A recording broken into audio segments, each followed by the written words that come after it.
back to the Marine Corps Movie Minute, where we discuss the movies of the Marine Corps 1 minute at a time. It's May 1st, and it's a Friday. We're happy to have everybody back again.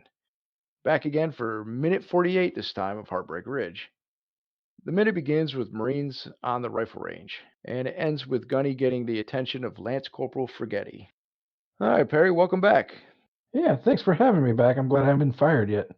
Yeah, no, it's my pleasure. As a matter of fact, I have a habit of not introducing us whenever I do my intro. That's fine. That's all right. I stumble over your intro. So, yeah, Friday. It's Friday, May 1st, May Day. Yeah, we made it through another month. Let's hope. This minute basically starts off fresh with a bunch of Marines firing on the rifle range, or at the rifle range. Yeah, I remember those days. That's quite the different looking rifle range than what we were used to at Cherry Point. There's a lot of mountains in that background. Yeah, there's a lot of stuff to look at. A lot of brown stuff, not much green. Yeah. Clearly, the guys out there shooting, because we can see Clint Eastwood pacing back and forth, it's Recon platoon. Yeah, so I'm wondering if they're doing quals or if he just has them at the range just firing out. We had quals, but these guys are infantry guys, so I don't know if they just go to the range and shoot just to shoot before qualification, or I imagine if he's wanting to evaluate, it's probably quals. I don't know if I have this note for a later minute, but I have noted that if they were out there qualifying, I would think there'd be more range officers out there. There's the one guy in the tower. Yep. And I think there might be one other. I don't know if you call him a PMI at this point, or just a range. Maybe off camera somewhere. Range personnel. Well, they do show him. It's towards. Trying to think where I'm skipping ahead through the minute to kind of see where he is, but you see him come down and he goes to hand something. Yep. To somebody else. I'm not even sure what that is, but really that's it. There's nobody. The only person hovering around Recon who's out there firing is Gunny. Yeah, so you see, what I imagine is you got the first half of his platoon firing, and then the second half pulling butts. Yeah. I imagine we probably need to explain to the folks that don't know what pulling butts means. Well, that's true. So I think we do see it in this minute as well. I think you see it a little bit more in the next minute. Okay. Let's save that discussion because we don't see them physically doing it until next minute. Yeah. Okay. Yeah, we'll talk about the fun of pulling butts. A little foreshadowing on the podcast. Join us next time when we talk about pulling butts. Is not exactly what it sounds like. Or is it? Yeah. Well, it could be. And exactly. That's a little sexy tease for Monday. Just a tip. Yeah, keep them wanting. Yeah, let's play that game. Oh, you know what? They do show them pulling butts, but yeah, we'll save it. All right, save it. Little tantalizing something for next time. Yep. Yeah, you're right. They're only taking up half the range, but my question, especially if they're qualifying, I would think that you have the range officer, obviously, who's observing the whole thing, probably calling commands as needed, like ceasefire, all that good stuff. Right. But I swear whenever we qualified that there was every third or fourth or fifth guy, there was a range personnel there. Well, there's 10 years difference between here and there. According to this, there was, between the time the movie was filmed, so it's 13 years difference between the events of this movie versus, granted, this movie is not really going to get awards for historical accuracy, but there could have been some just normal day-to-day Marine things that have changed in that 10-year period that we were used to. That's just they just don't do here. Like maybe, for example, they expect you to behave yourself with a loaded weapon. They don't need to babysit you with a bunch of other instructors. True. Now, but also, as we've discussed, it is a movie. Yep. And also, as you mentioned, though, too, this is an infantry unit, which we weren't. No. And they could be just out there. This could be just on the normal training regiment. Hey, you go to the range more often than once a year if you're just some admin pogue, Right. Yeah. Or swinging with the wing, Yeah. Yeah. And let's be clear, we were not admin pogues. We were a whole other type of pogue. Right, exactly.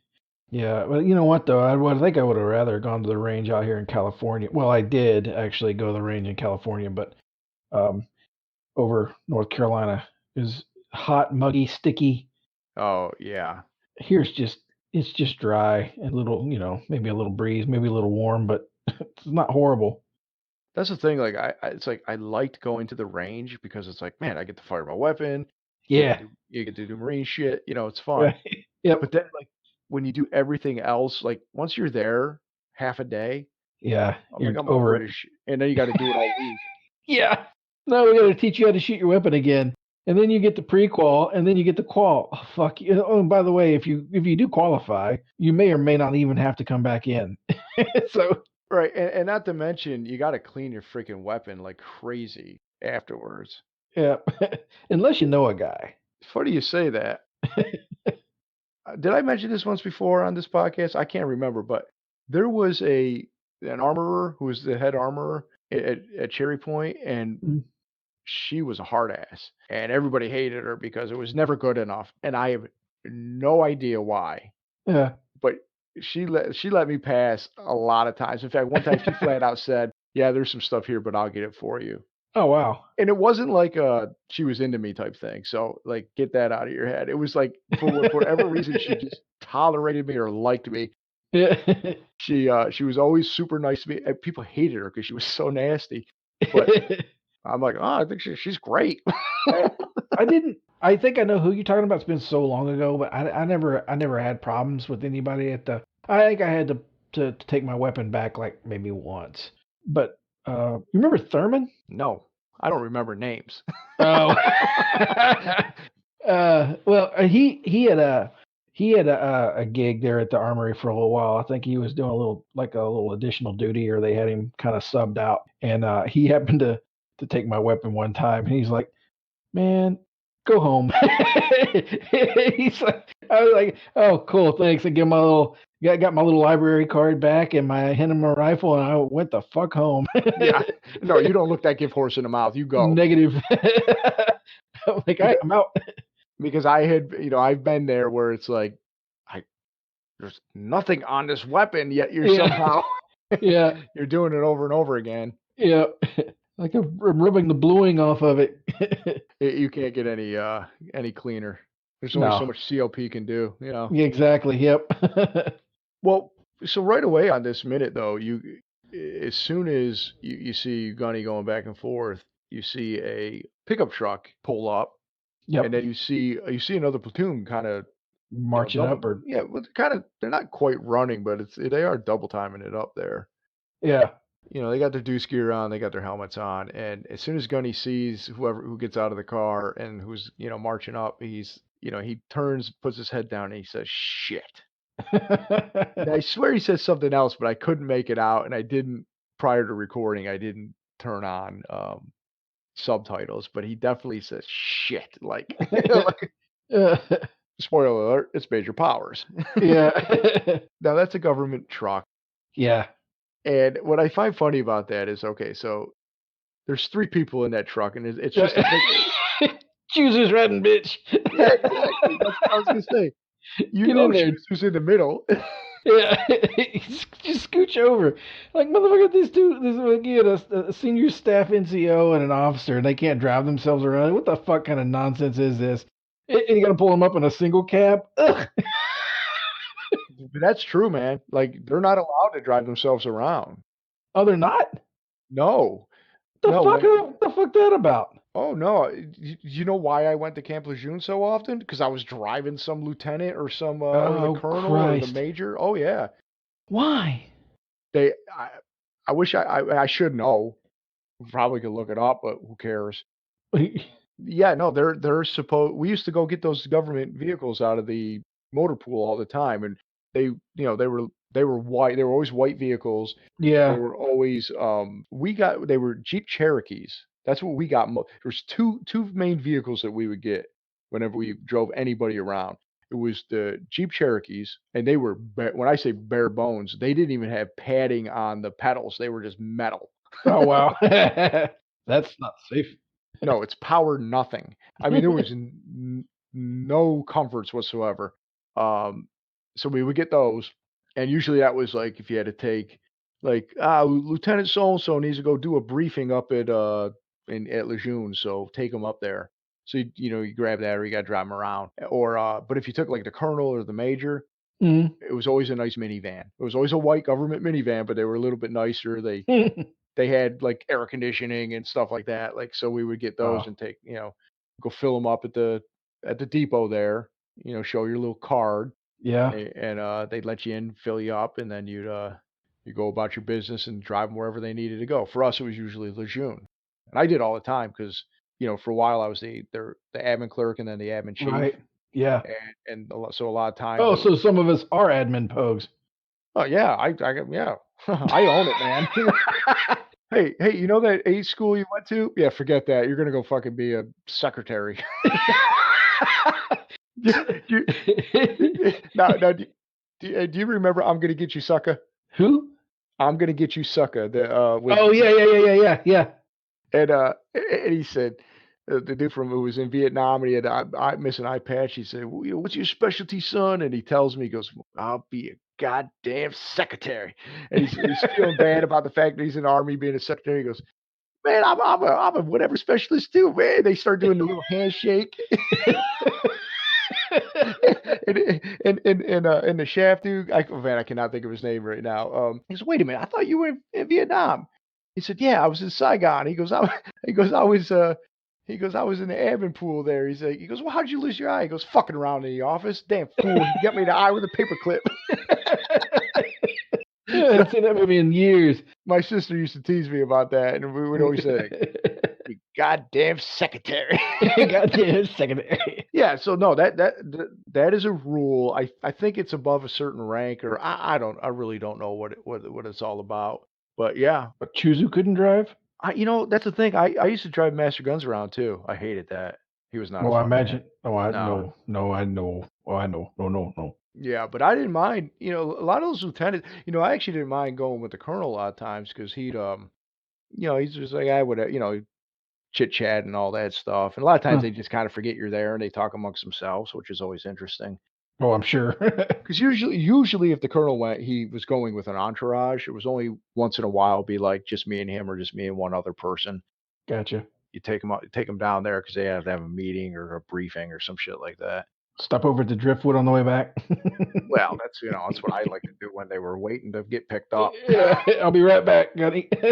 I made a mistake of one time going in with them, and they're like, "Hey, yeah, just do whatever." And I just sat there in this like office, and I was like fucking bored out of my mind. I said, from that on, it was like I brought a book. Yeah. And I'm like, "No, sir, I'm gonna stay in the car. You sure? I got my water and a book. I'm fine." I'm gonna educate myself and stay hydrated. Yeah, I was like, "I'm good. It's boring if I go in there, just sit there." So, talking about govies and driving, Yeah, um, I, I need a refresher because I'm reminded of an event. I think I know where you're going with this. Our illustrious brother, Sir Big Jim, Big Jim, friend of the show. yeah, friend of the show. What kind of altercation in the vehicle was he in? He's I think he was in again, one of those. He was either just one of the government vehicles. He'll have to chime in on the Facebook group or he'll text me and let me know Yeah, we need exactly. to know because Right. That's the thing. If he hears this and then he can let us know, we can correct the record, let's say. But yeah, from my memory, there was just an incident where he was in a government vehicle. It was actually after hours. It was like the end of the day. I think he was going to return the vehicle or he was getting yeah. it. He Yeah, was coming or back from Lejeune from something. yeah, I think that's what it was. And you had to always fill it up with gas, whatever, to get back. Somebody higher ranking than him, like I think, waved him on and told him to go, and he was like, "No," and then he went, and then somebody hit him. Oh no. I recall it really not being his fault at No, I all. don't think it was because I think he was, yeah, he was absolved of any responsibility. But there was a, it was. I remember it being kind of pretty tense there for a little bit. Well, not only that though is if and again, he'll have to correct the record if I'm wrong about this, but I think they wanted to pin it on him. And it was Uh, one of those things where they didn't hold him responsible, but they were still kind of acting like, "Well, you're just he was either Lance Corporal at the time. Yeah, you're just a little lowly Lance Corporal. It was your fault, but we're not going to hold. It's okay. We're kind of forgiving it. We're not Oh going to hold no, it. that's bullshit. Right. We're not going to hold it against you. That type of thing. Yeah. And but what really is funny about the story is our colonel trying to be a nice guy sits down to Yeah, he kind of sits down to have a heart to heart with him about like I stuff remember this story. like stuff happens and you long story short he was trying to compare Jim's incident to a time when he was a boot lieutenant and there was a unit PTing and they put the crossing guards out so that the platoon could go across the road and he didn't stop and almost plowed right through them. And you're supposed to stick because they stand. They put like a crossing guard on each side of the platoon, each side of like a crosswalk or wherever you're crossing. And they Yeah, usually have the freaking yellow, reflector vest or whatever. And they right. stand there with their hand out and telling you to stop. And he basically said, well, he thought he was because he was an officer that he didn't have to stop for them. And of course, Jim's telling us a story, and we're like, this is not even remotely the same thing. Yeah, yeah. Somebody basically ordered him to go, and then somebody else hit him, and you're driving through Lance Corporals because you just thought they should get out of the way. Beep beep boop boop out of the way. Don't you know who I am? Yeah. Fucking vehicular manslaughter. All because he's just like, oh yeah, no, rank is privilege, and yeah, I'm driving here. They're just some Lance Corporals. Yeah, fuck them. They breed like rabbits. And that's what's funny about the whole situation too, is the fact that he was trying to do like the freaking, Mike Brady, like have heart to heart with Jim and be like, it's fine. Things happen. Yeah. It's not even remotely the same thing. But okay. Yeah. Yeah. Oh shit. So yeah, that's commonplace. Being driven around. They Chuzu taps on the vehicle and he backs up. You can see him, but later, how we're kind of noticing people in the background. You see the driver just kind of hanging out, leaning Yeah. up against the truck. Yep. I actually have a question that'll come up later about that driver. Like he's hanging out right now, but I don't know if he needs to keep hanging out there because of later minutes. Right. Yeah. I know exactly what you're talking about. Yeah. Was he just sit there waiting? Yeah, so we'll try to remember to bring that up. But yeah, he's like, I think there's a couple times, and I don't know if it's this minute or next. They're all kind of blurring into one because it's all just rifle range stuff. But you see him literally like kicking the ground. Yeah. Playing with rocks. Right. He didn't bring a book. Yeah. No. He goes, man, I'm thirsty. I wish I had a canteen of water. Right. Now, what I find funny though is, I said Gunny sees them and he's like, shit. But he turns around, starts heading their way. You see that it's Major Powers, and they make eye contact. Gunny turns back towards his platoon. Major Powers completely, like after they make quick eye contact, just turns away, looks at first platoon. That's first platoon that showed up, by the way. And he starts looking down range. But Chuzu gets a look at Gunny, and I actually grin. big grin. I had paused it just while I was doing my notes, just like earlier, so I could like write my notes. And I paused it right when he's looking at Gunny with this like goofy grin on his face. Like Yeah. nobody else is happy to see Gunny except for Chuzu. Yeah. Like, hey, buddy. Hey, buddy. Yeah. Your day's about to turn to shit. While the platoon, I swear Stitch Jones says something when he shoots. I didn't catch what he said, but he's saying something under his breath. Yeah, he's mumbling. He's not satisfied with his firing performance, I believe. Probably. We get another Marine we've seen before. We chose to kind of bypass some of his because we didn't get his name. We get his name now. It's the platoon sergeant for first platoon is Staff Sergeant Webster. Yep. Staff Sergeant Webster is played by Moses Gunn. I didn't realize he was a staff sergeant. For some reason, I always assumed he was a gunny. I never paid attention to his rank. Yeah. But on IMDb, they have him as staff sergeant, and I was trying to notice if I could see his rank. I can. Yeah, I can. He's a staff. That's what I'm like. I thought I know. At first, I'm like, oh, he's got two rockers underneath. I'm like, oh, he's a gunny. But then I saw it said staff sergeant. I looked again. I'm like, oh, Yeah, I think he is. He's played by Moses Gunn, and he's been in a bunch of things, and probably a Mhm. bunch of things we've all seen. Moses Gunn has been in a bunch of things. Does he look familiar to you outside of the Yes, he does actually. Maybe he was in "I'm Gonna Get You, Sucker." I wish. I don't think so. I no, I didn't. But well, first off, he's been on a bunch of things that I've seen that I wouldn't have known. Like he was in Roots. I've seen Roots, but I don't. That was a long time ago. Yeah. He was in. So he was on Little House on the Prairie. He was Joe Kagan on Little House, and he was in a handful of episodes. From 1977, 1981, and there was a black community in Walnut Grove, and he was one of those members that would show up from time to time. No, okay. I definitely when I looked up, I was like, oh yeah, I definitely remember him in that, but I don't remember specific episodes. You know what I Yeah. mean? Like I said, he was in Roots. He was in On Good Times. Uh-huh. He did a lot of one-offs like Hawaii Five O and stuff like that. He was in the Iceman Cometh. Like you said, he did an episode of Quincy. 80s TV. Yeah, yeah, exactly. But he was on Father Murphy. Obviously, he did this movie.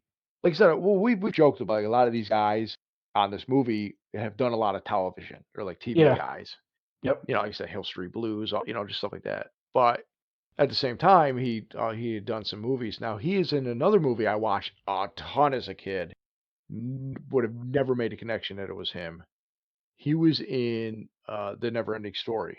Oh. He's the carry-on. He's basically the not the harbinger, that's not the herald, whatever you want to call him, for the Empress. He's the one that comes out in the beginning and is like, he's the kind of bald with that little fin, Okay. with the long white beard, and he's like, our Empress is sick, Oh yeah, yeah, yeah. He's like the Damn. nothing. That's him. I would have Oh never wow. guessed that. Yeah. No, I hadn't seen that movie in forever either, man. I went ahead and pulled that clip up, and I was Oh, like, you cocksucker! Now I've got that fucking song stuck in my head. the never-ending story. Yeah, yeah. Ugh. Stop it. Just watch Stranger Things, Oh God, I forgot about that. That movie was great. I love that movie. That movie was cool. But you know what? Just watching that little clip of him coming out there and telling the citizens of Eternia that the Empress is dying of the nothingness. Yeah. That fucking movie is fucking weird. Like, Yes, yes, it is. it makes me feel bad. I'm like, oh my god, look at all. I mean, it's all these puppet creatures. And, a lot of people like Labyrinth, and I like that movie. Is just like dirty to me, and I'm like, I do not like this movie. Just watching that little scene, I'm like, oh my god. I'm like, yeah, this. It's like that movie's got a lot of depressing shit in it too. Like, it's just. Although I did like when the wolf that was after Atreyu the whole movie. He was pretty cool. Yeah, it's pretty cool. The puppet wolf. Yeah. Well, the villain was a cloud, which was kind of weird, but the nothing. Yeah, well, that was the villain of Fantastic Four too. So Let's not talk about that. uh, oh, I forgot to mention Moses Gunn was in Shaft. Oh yeah, the new one or the Uh, original? the original. Because there was it the okay? Because I know they had a lot of the original people from Shaft in the remakes. Yeah, but he passed away. He passed away before then. He passed away in 1993. Oh, okay. So I have also mentioned a lot of these guys are a little bit older Mm. than what they should be. So he's Yeah. he's a staff sergeant. So Moses Gunn was born in 1929. So if we use the same logic we did with Gunny Highway with Clint Eastwood, at the time of filming he was 57 years old and his character would be 54. Wow. I didn't think he was that old. He's a 57-year-old or 54-year-old staff sergeant. As you pointed out, this movie's not going to win any awards for historical accuracy. No. There was a little note in his bio that I thought was interesting. He had taught speech and drama at Grambling College in Louisiana to save money to go to New York and become a stage actor. Oh. And I thought it was interesting because he says an elite fighting force. Yeah. It's an elite fighting force. Yeah. Well, no. Now going back to his role as Carry On in Never Ending Story, that makes sense because he had very like diplomatic, like speech that he gave, and he Yeah. commanding voice, But yeah, but as Staff Sergeant Webster, he said Major Powers and him are building an E light. Yeah. The Marineisms. What I found funny about that comment that he made to Gunny, because basically what he was insinuating is Recon couldn't fight their way out of a shit house. And Gunny's response was, "Is that where you've been keeping yourself, Webster?" Yeah, I like Gunny's expression when Webster walks up, and you can just see just looks like fuck. Yeah. Just the look, just the like, all right, here we go. Like he's like, hello, Webster. Yeah, because he even says something about, "Oh, your back, I see your back highway," or whatever. And so you could tell they have a history, and it's a Yeah. history they don't like each other. Yeah, I wonder if he was involved with that altercation with the officer who was still kissing ass back then. Yeah, it's hard to say. Hard to say. But I keep going back to things I mentioned about everybody being a little bit older than they are, and blah blah blah. One Right. of the things is every staff NCO besides Gunny Highway is a kiss ass. You even see it with Chuzu. He's like, an unappreciated field of endeavor, Yeah. sir. And then, of course, with Staff Sergeant Webster here, and he seeks out Gunny to talk shit to him. Yeah, he tries. Yeah, he tries. It doesn't go in his favor because Gunny shuts him down pretty much right away. Yeah.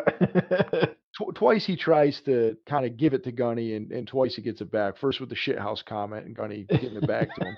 Yeah. Second, when he was talking about the E-Light fighting force that him and Major Powers are putting together. I noticed he included himself in trying to put this thing together. Yeah. It reminds me of The Office when he's like, "Yeah, I'm the assistant regional manager." He goes, "No, you're the assistant to the regional manager." So he said, "The only thing you can build is a good case of Yeah. hemorrhoids." Yeah, it was a good line. He just walks away. He's like, He oh. just walks away. Yeah, That's all he could do.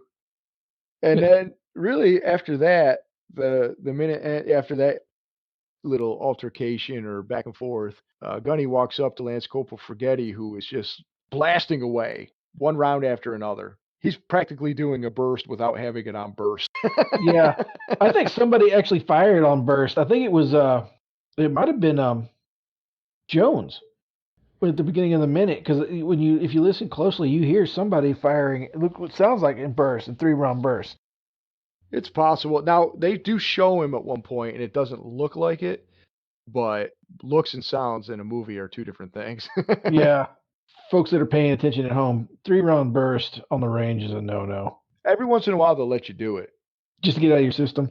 But like I said, a range officer will tell you to do it. Yeah, it's okay. You guys can do it. Obviously, this is just setting up next minute because the minute ends there right when Gunny hits Lance Corporal Forgetti on the helmet to get his attention. Yep. If you notice, while that's going on, while Gunny's walking up, you got profiles right next to him. He's got his magazine out. He's fucking with the. He's looking. Yeah, he's looking in the chamber. Yeah. He's just jacking around with his weapon. He doesn't have a magazine in. That's a little teaser for Monday. Yeah. Do you got anything else you want to cover? No, man. I think we pretty much got it all. We pretty much covered everything. It's just another glorious day in the Corps. Dusky. Yeah. Yeah. Just looking. I'm reminiscing. Yeah. But yeah, no, I don't think there's anything else really to cover. Yeah. Agreed. Yeah. Well, since it's Friday, let's just wrap it up and just tell everybody go to moviesbyminutes.com. Check out all the other Movies by Minutes. Take a look at Star Wars Minute. Of course, we're on Facebook, Twitter, Instagram, any place you want to find us. Please give us a follow if you want to get in on the conversation. Absolutely. Yeah, other than that, we thank everybody for listening because, as you know, Perry and I are trying to put together an E-Light podcast for everybody to listen to. Unfortunately, the only thing we're good at doing is a good case of hemorrhoids.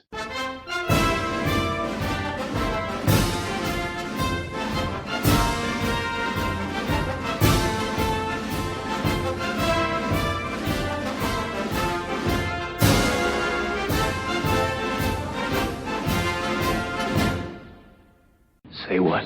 Welcome back to the Marine Corps Movie Minute. I'm not going to do that. Okay. Sometimes you got to get the juices flowing, you know. This is where Billy just had a stroke.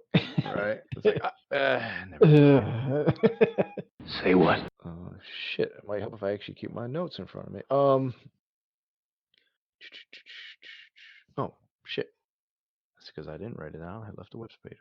Say what? Yeah, you know, we're seeing Perry and I are putting together an E-Light. Well,